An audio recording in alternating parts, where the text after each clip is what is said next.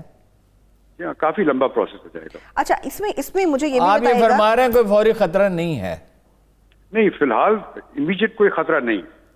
ٹھیک ہے. اچھا جسٹس صاحب, کیا یہ صرف ایک پریشر کے لیے ہے کیونکہ اپوزیشن کافی زیادہ ہمیں کانفیڈنٹ نظر آ رہی ہے کہ یہ کیس ہے اور پی ٹی آئی کے اگینسٹ فیصلہ آئے گا اور ڈیفینیٹلی بہت بڑا یہ سیٹ بیک ہو سکتا ہے, مگر پی ٹی آئی کانفیڈنٹ ہے کہ آڈٹ شدہ بہت ساری چیزیں جو کہ عدالت کے اندر موجود ہیں, اور آپ بتا رہے ہیں کہ لمبا پروسیس بھی ہو سکتا ہے.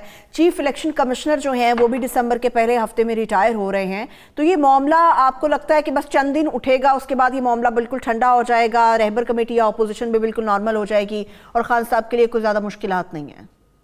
مجھے تو کچھ ایسے ہی لگتا ہے کہ ایسے ہی کچھ ہوگا. اور یہ دیکھیے ایک چیز ہے کہ آپ کو یاد ہوگا, سب کو یاد ہوگا کہ جب یہ پیپلز پی ٹی آئی کا جب زمانے تھے, جب شروع انہوں نے کی تھی اپنی سیاست, تو ان کے پاس پیسے نہیں تھے اور ایک دم سے ان کے پاس بہت سے پیسے آ گئے.